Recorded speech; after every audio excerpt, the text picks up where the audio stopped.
বৈধ অস্ত্র জমা দেওয়ার শেষ দিন ছিল আজ। ২০০৯ সালের পর থেকে আওয়ামী লীগ সরকারের শাসনামলের ১৫.৫ বছর দেওয়া সব অস্ত্রের লাইসেন্স স্থগিত করে অস্ত্র থানায় জমা দিতে বলা হয়েছে। শেষ দিনে অস্ত্র জমা দিতে ভিড় করছেন ব্যবহারকারীরা। মঙ্গলবার সকাল থেকে যশোর কোতোয়ালি মডেল থানায় ব্যক্তিগত অস্ত্র জমা দিতে আসেন সামরিক বাহিনীর সদস্য, ব্যবসায়ী ও রাজনৈতিক দলের নেতারা।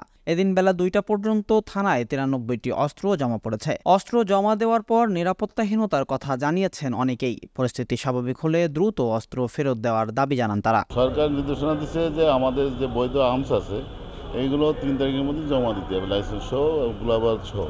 সেটা জমা দিয়ে গেলাম যাতে আমরা সক্রিয়ভাবে আইনের।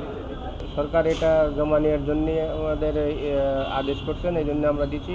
এটা যত সরকারি আমাদের দেশের পরিস্থিতি ভালো হয় যখন তত তাড়াতাড়ি আমাদের অস্ত্র দিলে আমরা স্বাচ্ছন্দ্য বোধ করব। আমি আসছি, আমার বৈধ লাইসেন্সের শটগান আছে। এখন সরকারের নির্দেশ মোতাবেক আমি ব্যাংকে থানায় আসছি অস্ত্র জমা, আমার শটগানটা জমা দেওয়ার জন্য। নির্দিষ্ট সময়ের মধ্যে লাইসেন্সকৃত সকল অস্ত্র জমা নেওয়ার ব্যাপারে সর্বোচ্চ গুরুত্ব দিচ্ছে পুলিশ। যোগাযোগ করা হচ্ছে অস্ত্র ব্যবহারকারীদের সাথে। ২০০৯ সাল থেকে ২০২৪ সালের ৫ আগস্ট পর্যন্ত যাদের পাবলিক গান যাদের কাছে রেজিস্ট্রেশন করা আছে, এগুলো জমা দেওয়ার যে অর্ডার হয়েছে, সেই হিসেবে আমাদের এখানে ১৩৫টা গান আছে।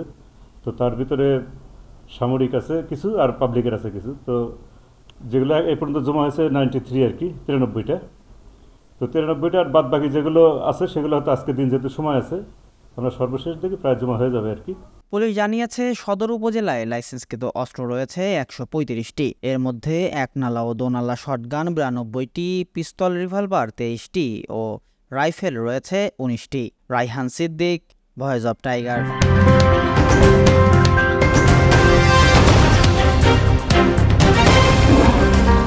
Voice of Tiger.